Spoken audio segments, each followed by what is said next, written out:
Hello everyone, আপনাদের সবাইকে welcome আমার দ্য ক্লোভ চ্যানেলে। আবারও চলে এসেছি একটা নতুন রেসিপি নিয়ে।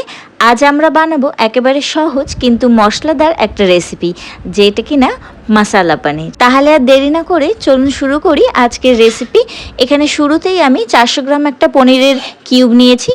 পনিরের এই কিউবটাকে কেটে এরকম টুকরো টুকরো করে নিয়েছি। আপনারা আপনাদের হিসাব মতো টুকরোটা করবেন। এখানে আমি পনিরটা লোকাল দোকান থেকেই নিয়েছি। এবারে পনিরগুলো যখন এরকম কিউব করে নিয়েছি, তারপর এটাকে হালকা ভেজে নেব। এবারে পনিরগুলোকে ভেজে নেওয়ার জন্য গ্যাসে কড়াই বসিয়ে দিয়েছি। কড়াইটা একটুখানি গরম হয়ে গেলে তার মধ্যে রিফাইন্ড অয়েল পরিমাণ মতো দিয়ে দিয়েছি। তেলটা যখন খুব ভালোভাবে গরম হয়ে গেছে, তার মধ্যে টুকরো করে কেটে রাখা পনিরগুলো হাতার সাহায্যে তেলের মধ্যে দিয়ে দিচ্ছি। এখানে আমি হাতা ইউজ করেছি যাতে পনিরগুলো ভেঙে না যায়। আর যখন পনিরগুলো ভাজবো তখন কিন্তু খুব আলগা হাতে পনিরগুলোকে ভেজে নিতে হবে, যাতে এগুলো ভেঙে না যায়। এই পদটা শুধু স্বাদেই নয়, পুষ্টিতেও কিন্তু ভরপুর। কিন্তু জানেন কি পনিরের ইতিহাস? যতক্ষণে পনিরগুলো ভাজা হচ্ছে ততক্ষণে আমি আরেকটা গ্যাসে নুন দিয়ে গরম জল করে নিয়েছি। তারপর পনিরগুলো সব ভাজা হয়ে গেলে এই গরম জলের মধ্যে পনিরগুলোকে ডুবিয়ে রেখে দেবো। এতে কিন্তু পনিরগুলোর মধ্যে নুন খুব ভালোভাবে ঢুকে যায় আর পনিরগুলো নরমও হয়। পনিরগুলো ভাজা হয়ে গেলে একটা পাত্রে পরিমাণ মতো কাজু বাদাম, 2 টেবিল স্পুন পোস্তদানা নিয়ে সেটাকে কিছুক্ষণের জন্য ভিজিয়ে রেখেছিলাম। তারপর একটা মিক্সিং জারে এই কাজু বাদাম আর পোস্তর সাথে আমি একটা টমেটো পেস্ট করে নিয়েছিলাম, সেটা দেখানো হয়নি। এখন একটা পাত্রে আমি 500 ml দুধ নিয়েছি আর সেটাকে খুব ভালো করে ফুটিয়ে নিয়েছি। এই দুধটা পরে রান্নায় ইউজ করা হবে। এখন পনির ভাজা তেলের মধ্যেই 1 টেবিল স্পুন বাটার দিয়ে দিয়েছি। তারপর বাটারটা গলে গেলে এর মধ্যে একে একে গোটা গরম মশলাগুলো ফোড়ন দিয়ে দেবো। প্রথমেই আমি দিয়ে দিচ্ছি 2টো গোটা শুকনো লঙ্কা, তার সাথে 2টো তেজপাতা আর তার সাথে গোটা গরম মশলা। গোটা গরম মশলার মধ্যে লবঙ্গ, দারচিনি আর ছোট এলাচ আছে। আর তার সাথে আমি দিয়ে দিচ্ছি কিছুটা পরিমাণ জয়িত্রী। এরপর যখন ফোড়নের একটা খুব সুন্দর গন্ধ আসতে আরম্ভ করবে, তখন এর মধ্যে আমি আগে যে কাজু বাদাম, পোস্ত আর টমেটোর পেস্টটা করে রেখেছিলাম সেই পেস্টটা দিয়ে দেবো। পেস্টটা দেওয়া হয়ে গেলে এটাকে খুন্তির সাহায্যে বেশ কিছুক্ষণ ধরে নাড়াতে থাকবো। পনিরের ইতিহাস ভারতের মধ্যযুগ পর্যন্ত গিয়ে পৌঁছায়। ইতিহাসবিদদের মতে মোগল আমলে আফগান আর পারস্য রাঁধুনিরা দুধকে টক দিয়ে জমিয়ে পনির তৈরি করতেন, কিন্তু তখন সেটা একটা রাজকীয় খাবার ছিল। সাধারণ মানুষ সেটা খেতে পারত না, বা বলা বাহুল্য সাধারণ মানুষের সেটা সীমার বাইরে ছিল। মশলাটা কিছুক্ষণ কষানো হয়ে গেলে এর মধ্যে মিক্সির বাটি ধোয়া জলটাও দিয়ে দিলাম। তারপর আবার কিছুক্ষণ কষাতে থাকবো মশলাটাকে। এরপর মশলা থেকে যখন হালকা তেল ছাড়তে আরম্ভ করেছে, তখন এর মধ্যে একে একে গুঁড়ো মশলাগুলো দিয়ে দেবো। প্রথমেই আমি এখানে 1 টিস্পুন ধনে গুঁড়ো আর 1 টিস্পুন জিরে গুঁড়ো দিয়ে দিচ্ছি। তারপর এর মধ্যে দিয়ে দিচ্ছি 1/2 টিস্পুন হলুদ গুঁড়ো, আর তার সাথে এখানে দিয়ে দিচ্ছি পরিমাণ মতো কাশ্মীরি লঙ্কার গুঁড়ো। আর আপনারা চাইলে এখানে লাল লঙ্কার গুঁড়ো বা কাঁচা লঙ্কার বাটাও দিতে পারেন। সব গুঁড়ো মশলাগুলো দেওয়া হয়ে গেলে আবার খুন্তির সাহায্যে মশলাটাকে ভালো করে কষাতে থাকবো।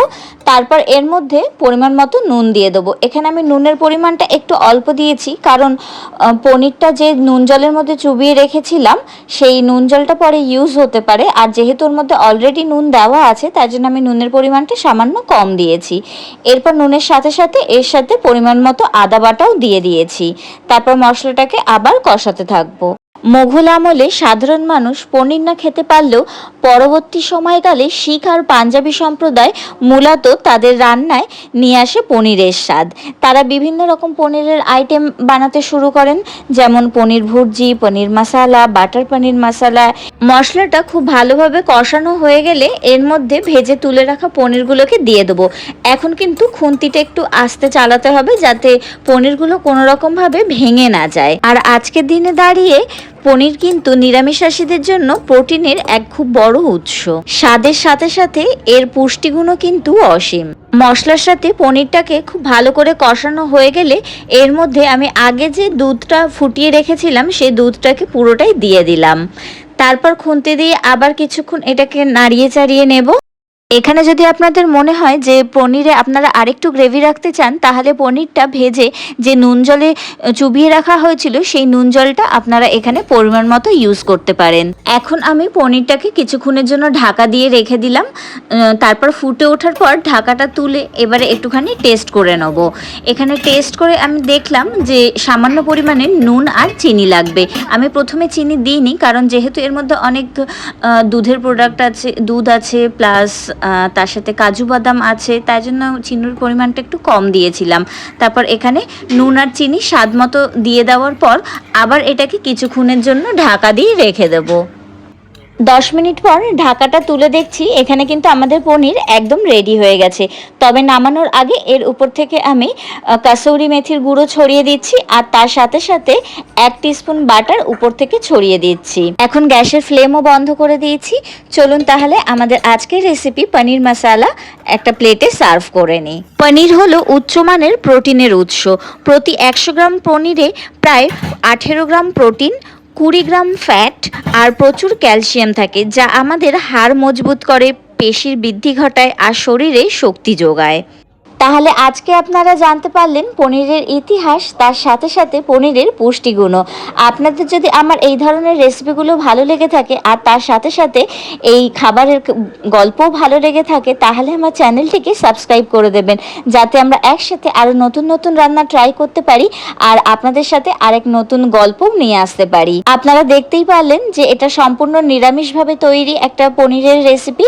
আপনাদের বাড়িতে অনুষ্ঠান হলে বা গেস্ট এলে কিন্তু এই পনিরের রেসিপি অনায়াসেই তৈরি করে নিতে পারবেন। আর তার সাথে সাথে আপনারা কমেন্ট করে জানান আপনারা কি ধরনের পনিরের রেসিপি বাড়িতে বানিয়ে থাকেন।